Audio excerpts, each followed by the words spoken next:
The lights inside the alien command chamber dimmed slowly, shifting into the soft blue tone meant to signal rest cycle. For most of the crew, it worked. Their bodies relaxed, their thoughts slowed, and sleep followed naturally. But General Valtier did not rest. He stood near the wide observation window, his tall frame still and rigid, 6 dark eyes focused on the small blue planet floating in the distance. Earth. A world that should have meant nothing to him. A world marked in the records as primitive, newly space-capable, and harmless. Yet his mind would not release it. Last night replayed again and again in his thoughts. The human's voice had been calm. Too calm. Valtier flexed his upper hand slowly, a habit he had developed over centuries of command. He had faced wars, rebellions, and political collapses without losing rest. But one meeting with a single human had unsettled him more than any battle ever had. That alone disturbed him. The door behind him opened with a soft hum. Advisor Kelrin stepped inside, carrying a data slate close to his chest. "General," Kelrin said carefully, "you have not entered rest cycle. The crew has noticed." Valtier did not turn. "Let them notice." Kelrin hesitated, then moved closer. "The human delegation has departed safely. The treaty protocols were followed. There is no threat." Valtier finally turned one of his eyes toward the advisor. "That is what troubles me." Kelrin said nothing. He had learned when silence was the better response. The meeting chamber from the previous night still smelled faintly of Earth's atmosphere mix, something the human ship had insisted on for comfort. Valtier remembered finding the request amusing. Humans needed special air, special gravity, special temperatures. Fragile creatures, adapting their environment instead of themselves. Or so he had believed.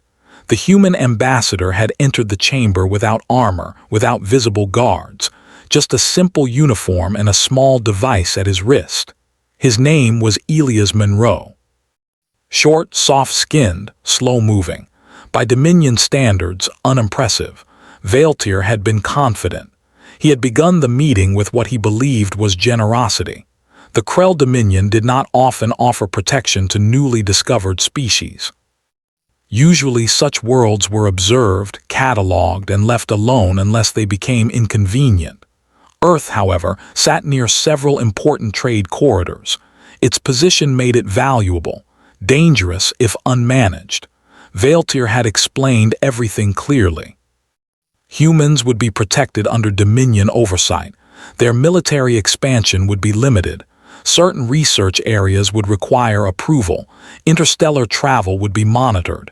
In return, Earth would be safe. No invasions, no blockades, no exploitation. Mercy. The human had listened without interruption. No raised voice. No anger, just attention. He even nodded sometimes as if agreeing. That should have reassured Valtier. Instead, it now felt like a warning. "You misunderstand our concern," Valtier had said when the human asked about long-term logistics. "These measures are permanent. Your species is not prepared for the wider galaxy." Elias Monroe had smiled slightly, not mockingly, not nervously, just thoughtfully. "How long did it take your people to prepare?" the human had asked. Valtier remembered answering proudly. 6,000 cycles of conflict and refinement. "And you still needed an accord to survive together," Monroe had replied. It was not an insult. That was the problem. It was an observation. Valtier had assured him resistance was pointless. The Dominion's technology surpassed human understanding. Their fleets could disable Earth without firing a single weapon. The human had not argued. "We wouldn't resist directly," Monroe had said. Valtier had felt satisfied then, acceptance, reason, but when he had asked what humans would do instead, the reply had been simple. "We de-adapt. We always do." That sentence echoed now in the quiet chamber. Kelrin shifted uncomfortably. "General, the analysts report no unusual activity from Earth. Their communications are peaceful. Their ships remain in their system." Valtier stared at the stars beyond Earth. "That is what frightens me," Kelrin frowned. With respect, General, they are far behind us. What adaptation could they possibly achieve under our supervision? Valtir did not answer immediately. Instead, he moved toward the central console and activated a historical display. "Show me humanity's internal history," he ordered. The screen filled with symbols, timelines, and images. Wars, recoveries, collapses, innovations. Kelrin glanced at the data. They fight themselves often, inefficient. Yes, Valtir agreed, and yet they survive each time. He expanded a section of the timeline. Each crisis followed by growth, each disaster followed by change. They adapt through failure, Valtir said slowly, not strength. Kelrin studied the display more closely. They rely on emotion. That makes them unstable. It also makes them persistent. Valtir dismissed the display and returned his gaze to Earth. Tiny lights flickered across its surface. Billions of lives continuing without fear, unaware that their future had been gently placed into invisible boundaries. Or had it?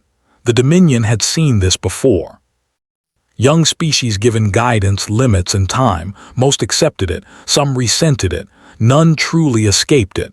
None except Valtir stopped that thought. "Schedule a deeper analysis," he said. "Focus on human cooperation patterns." Kelrin blinked. Cooperation.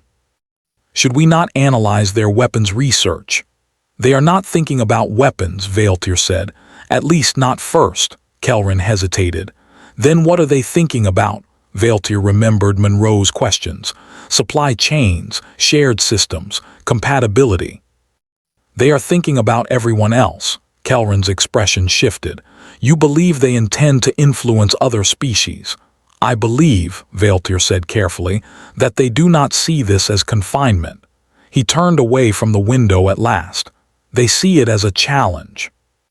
Kelrin was silent for a long moment. General, did you threaten them? No, Valtir replied. Did you pressure them? No. Then why would they respond with defiance? Valtir looked at his advisor. Because humans do not define defiance the same way we do. Kelrin considered that. What if we misjudged them? Valtir's eyes narrowed slightly. We already have. The rest cycle lights dimmed further, signaling the final phase. Crew members across the ship slept, dreams filled with routine data and familiar concerns. Valtir remained awake. On Earth, the human ambassador returned to his world quietly. No speeches, no celebrations, just reports sent to teams already waiting. He did not sound alarmed. He sounded focused. Valtir did not know that yet, but somehow he felt it. For the first time in centuries, the general of the Krell Dominion wondered if mercy had been misunderstood, not by the humans but by himself. And that thought refused to let him rest. The first sign that something was changing did not appear as a warning, an alarm, or a threat. It appeared as a request. General Valtir was reviewing routine reports when the message arrived from a minor trade species called the Lurov Collective. They asked permission to adopt a new logistical interface for shared shipping routes. That alone was not unusual. What caught his attention was the source of the system's design. Human. Valtir paused, his fingers hovering above the console. The system was not a weapon, not a sensor, not even a navigation upgrade. It was a coordination framework, meant to reduce delays, lower resource waste, and allow different species to use their own standards while still working together. Efficient, quiet, harmless, at least on the surface. He approved the request but flagged it for observation. Within days, another request arrived. Then another, different species, different regions, all asking about human-designed tools, none of them military, none of them aggressive, all of them useful. Valtir began to feel the same unease that had kept him awake weeks earlier. Advisor Kelrin noticed it too. General, Kelrin said one cycle later, human systems are being adopted faster than projected. They are popular. Valtir did not look up. Because they are optional, Kelrin frowned. Optional systems rarely spread this fast. Unless they solve problems no one else bothered to solve, Valtir replied. He expanded the reports. Human teams were offering support freely. No demands, no contracts that bound loyalty, just tools and guidance. They were not building power, they were building habits. On Earth, the work never stopped. Human researchers worked across time zones, cultures, and specialties. They did not wait for approval from a central authority. They shared openly, argued loudly, failed often, and adjusted quickly. Mistakes were not hidden. They were corrected. The galaxy watched, curious rather than afraid. The Dominion, however, began to feel something unfamiliar. Irrelevance. Trade routes that once depended on Dominion coordination now functioned smoothly without direct oversight. Minor species communicated more with each other, using human platforms that translated not just language but intent. Disputes decreased, delays shortened, dependence shifted. Valtir called for a private briefing. "How long until these systems become standard?" he asked. The analyst hesitated. "If adoption continues at this rate, less than a cycle." Valtir's chest tightened. "And if we restrict them?" "We could," the analyst said carefully, "but many species would see it as interference." "Interference," Valtir repeated. "In systems we do not control." The truth settled heavily in the room. Humans had followed the rules, every rule. They had not violated a single restriction. They had simply worked in the spaces the Dominion had ignored. Kelrin broke the silence. "They never asked for permission to matter." "No," Valtir said, "they assumed they already did." The general requested a meeting with Ambassador Monroe. The human arrived as before.